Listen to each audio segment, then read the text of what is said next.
bienvenue dans cet épisode du Collet de Nouilles, le podcast où on tente de renouer un dialogue entre enfants et mamans sur des questions d'actualité, de société et de féminisme. Vous écoutez le deuxième épisode bonus sur le thème de la famille. Bonjour Charlie. Bonjour. Pour te présenter et pour qu'on apprenne un peu à te connaître, est-ce que tu peux raconter ton histoire familiale ? Du coup, mon schéma familial, j'ai grandi avec dans une famille monoparentale avec élevée par mon père majoritairement. Et il s'agit du coup d'une famille adoptive et pas ma famille biologique. Enfin, une séparation, on va dire, dans les faits assez rapide. J'ai été adoptée en 2001 et je pense dès 2002, ils étaient déjà plus ensemble. J'ai grandi avec mon père. Voilà. Ok, et du coup, ta mère adoptive, est-ce que tu as encore des nouvelles d'elle et quelles sont tes relations avec elle ?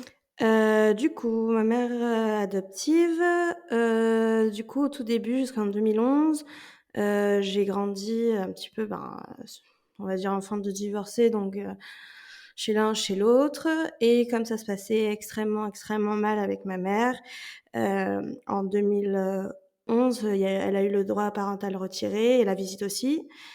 Je ne lui ai plus parlé du coup officiellement directement depuis 2011. Est-ce que tu as envie de nous parler plus de la relation que tu avais et des problèmes que tu as eu avec ta mère ? En fait, ça a commencé depuis très, très longtemps, enfin, quasiment depuis le début, en fait. Il faut savoir que, de base, lors de l'adoption, en fait, du coup, il y a des rendez-vous psychologiques, nanana, avec les parents. Et déjà, de base, en fait, il y avait eu un avis négatif par rapport à ma mère.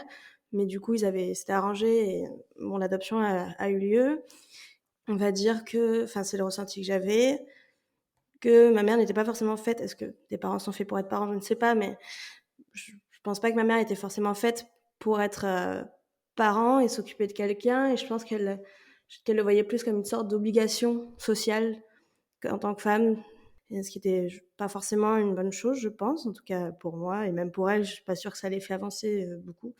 En fait, c'est un peu classique, mais un peu une sorte de comportement un peu manipulateur, retourner le cerveau. Je pense qu'on peut... Bon, c'est bien aussi avec le fait de grandir, de faire des recherches et découvrir un peu plus de choses sur ça, de pouvoir mettre des mots sur des situations. Du coup, je pense qu'aujourd'hui, je pourrais parler effectivement de maltraitance physique et psychologique. Physique, sur les classiques. Et après, psychologique par rapport à... de rabaissement, c'est toujours ma faute. Dans les dernières années... Il y avait beaucoup de « je comprends pourquoi tes parents t'ont laissé, tu sers à rien, personne ne voudrait t'avoir, pourquoi tu m'as fait ça ?» Et aujourd'hui, puisque j'ai plus de lien, ça va.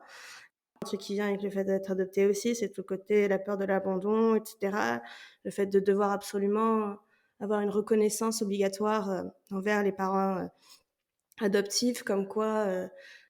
c'est peut-être pas jusque-là, mais un petit peu comme tu ne peux que les remercier parce qu'ils t'ont sauvé, alors que bon, l'adoption, c'est quand même beaucoup plus compliqué. Quelle est ta relation avec le concept de parent biologique et le concept de parent adoptif ? Est-ce que toi, par exemple, tu as essayé de chercher tes parents biologiques ? Est-ce que ça a une importance pour toi ou non ? Est-ce que tu peux nous en parler ? Il y a un truc que je dis, souvent, encore une fois, depuis que je suis penchée sur la question, et si c'est une question touchy, la personne n'y viendra pas, et qu'il vaut mieux laisser la personne concernée aborder ou non certaines questions. Et comme pour beaucoup d'autres sujets, quand tu es adopté, souvent, en fait, les gens te posent plein de questions dessus, ce qui est normal, je comprends la curiosité, mais on ne doit pas d'explication, en fait, aux gens, forcément. Et là, par exemple, moi, je fais la démarche, d'accepter, d'en parler. Mais voilà, je pense que pour, encore une fois, beaucoup de situations, le mieux, c'est de laisser la personne concernée aborder ou non la question et de se dire que si la personne ne l'aborde jamais, eh bien, elle ne l'abordera jamais, et c'est comme ça. En ce moment, je suis un petit peu dans tout ce chemin un petit peu de compréhension, etc., de mon parcours d'adopté, de partir de tout ce qu'on te met dans ta tête depuis que tu es toute petite et d'essayer de faire mon propre chemin et d'écouter d'autres personnes adoptées, etc. Mais du coup, je me pose cette question de est-ce que j'ai envie de les retrouver? Est-ce que j'ai un certain rapport avec cette famille? Ou est-ce que c'est quelque chose qu'on m'a inculqué toute ma vie? Puisqu'en fait, en tant qu'adopté, on passe sa vie à entendre des gens te dire alors ta famille adoptive, alors tu les retrouvais. Et puisque apparemment, en tant qu'adopté, tu n'es là que pour ça, pour les retrouver, tu te dis donc c'est mon but dans la vie, en tant qu'adopté, c'est de me poser des questions sur cette famille et de les retrouver. Et du coup, en ce moment, je me pose un peu la question, est-ce que ça vient de moi ou est-ce que c'est les autres qui m'ont mis ça dans la tête? Mais je pense après, il y a une certaine quête bien sûr de racines, d'histoire, de ne pas se retrouver physiquement chez les autres personnes, de ne pas forcément retrouver sa morphologie. Je suis un peu tâche au milieu et d'essayer de comprendre, ici je suis tâche, mais est-ce que dans l'autre pays je le suis ou pas? Est-ce que quelque part j'ai un endroit où je ne fais pas tâche? Du coup, je pense que intrinsèquement oui, il y a une recherche, d'origine, et te dire, bah, au final, est-ce que j'ai vraiment envie de savoir ou pas? Est-ce que j'ai besoin? Est-ce que je veux forcément les rencontrer? Parce que donc j'avais fait me donner un test, d'ADN là et bah, tu te rends compte que tu es relié à un tel ou un tel, même si c'est à des tout petits degrés et tu te dis, bah, imagine ça, on te dit: «C'est ton frère, c'est ta sœur, c'est machin». Est-ce que tu as envie que ça soit ton frère et ta sœur? Bah, peut-être que non. Tu te dis: «Putain, franchement, j'ai envie qu'on me dise ça, voilà, regarde, ça y est, c'est tes parents». Tu vois? Je me dis: «Bah, finalement, c'est peut-être pas forcément un rêve derrière qui t'attend. Ça se trouve, c'est une histoire, enfin, ça se trouve, c'est je sais pas, c'est des personnes qui sont pas forcément meilleures, c'est des personnes». Je me dis, tu vois, quand c'est un peu un truc comme ça toute ta vie, est-ce que tu ne peux pas quasiment que être déçu? Mais après, est-ce qu'il y a forcément une attente à avoir? Je ne sais pas. Idéalise la quête du C'est géniteur et de la ça. génitrice, c'est le but de ta vie, mais en fait, à quel point et est-ce que c'est vraiment vrai? Du coup, je suis retournée, dans mon pays d'adoption et je voyais à l'orphelinat, que du coup, mon père voulait que je pose plein de questions et tout par rapport à ma famille. Je me suis dit: enfin, cette fois-ci vraiment, mais est-ce que moi j'ai envie de les poser ces questions?» Tu vois? Pas forcément, en fait et je me suis dit mais c'est là que je me suis rendu compte de: «Est-ce que c'est ma quête ou est-ce que c'est la quête des autres, en fait?» Et moi, je le vois un petit peu comme une sorte de ce que je dis des fois, c'est, bah, imagine toute ta vie, en fait, tu t'es vu dans un miroir, tu vois, quand tu sors de la douche, genre tout embué et cetera et du coup, tu te construis ton identité autour de ça. Du coup, voilà, ça me fait aussi remettre un peu en question le rôle effectivement des parents, de te dire, bah, est-ce qu'ils n'ont qu'un rôle, tu vois, de un petit peu d'accompagnateur dans ta vie, ce qui serait plutôt le cas enfin, surtout de mon père adoptif? Est-ce que ils ne sont là que pour remplir tes quêtes donc d'identité comme ce serait le cas de ma famille, biologique? Est-ce que tu peux évoluer sans? Par exemple, pour moi, bah, sans mère, enfin, elle était là, mais franchement, elle aurait pas été là, c'est pareil, voire mieux. Nous, il y a une question qu'on se pose beaucoup avec nos mamans et entre nous d'ailleurs, c'est, à partir de quand tu passes de la famille de tes parents à ta famille à toi? Enfin voilà, c'est quoi pour toi la famille? Qu'est-ce que la famille? Ben, j'ai envie de répondre: «Je sais pas». Ben, ma famille biologique, ben, je sais pas trop ce que c'est, je sais pas comment la placer par rapport à moi, par rapport à mon histoire, par rapport à mon futur. Je sais pas trop quoi en faire et ben, c'est vrai que j'ai pas forcément parce que quand j'entends ma famille adoptive, parler de l'oncle machin, du grand-père truc truc, c'est cool, hein, l'histoire m'intéresse, mais je me sens pas connectée du tout et comme j'ai beaucoup grandi, en fait, autour de ce noyau, père-fille, bah, du coup, pour moi, ma famille, en fait, bah, c'est mon père, même si j'ai une famille à côté et que je me rends compte maintenant que je suis peut-être pas si seule, mais je me suis construite autour de ça et du coup, bah, comme quoi c'est pas parce que tu as une famille nombreuse, bon, j'ai pas une famille nombreuse, mais j'ai d'autres gens que mon père, c'est pas pour autant que je le compte comme famille. C'est peut-être méchant pour eux, mais tu vois, j'y pense de suite, je sais que ma famille, c'est mon père, c'est tout. Par rapport aux enfants, c'est vrai que j'ai beaucoup grandi avec cette envie d'avoir un enfant.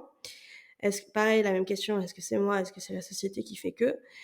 Mais en ce qui me concerne, c'est un truc, je me posais cette question-là jusqu'à il y a mon avant-dernier voyage dans mon pays d'adoption. Donc, je suis encore retournée à l'orphelinat pour discuter et du coup, le psychologue de l'orphelinat, m'a dit, enfin me parlait d'un autre adopté et a dit en fait qu'il avait appelé, lui avait dit: «Merci beaucoup pour tout ce que vous avez fait blablabla» et il lui avait dit: «Bah, quand j'ai vu naître mon enfant, j'ai pleuré parce que c'était la première fois que je me voyais en fait, que je voyais quelqu'un de mon sang sur terre et c'est peut-être la seule et unique fois de ma vie entière où j'aurai cette connexion-là» et en fait, j'ai entendu ça, j'ai pleuré parce que je me suis dit: «Putain, merde, c'est vrai». Tu vois, genre peut-être ça sera la seule fois de ma vie où j'aurai quelqu'un comme moi, où j'aurai un lien d'identité, enfin de sang, de quelque chose, genre quelqu'un qui me ressemble vraiment et je pense qu'il y a ce besoin aussi.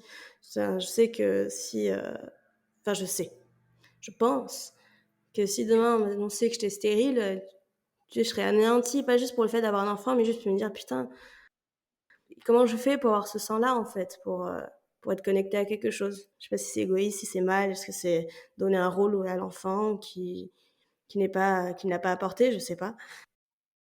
J'ai l'impression que le fait de prendre conscience de mon adoption, de tout ce que ça entraîne, de toutes les constructions qu'il y a autour, qu'on t'impose consciemment ou pas, me permet du coup de réfléchir à la famille de manière générale et qu'est-ce qui vient de moi, de mon ressenti, de toute la construction sociale autour. Merci beaucoup pour ton temps, Charlie. Ça m'a fait super plaisir de parler de tout ça avec toi et c'est très important. Donc, je te souhaite une très bonne soirée. Merci beaucoup. C'est la fin de cet épisode et vous pouvez nous retrouver sur les réseaux sociaux, sur Facebook et Instagram sur Le Collier de Nouilles et sur Twitter sur CDN-podcast. On espère vous retrouver très vite et à bientôt pour de nouvelles aventures.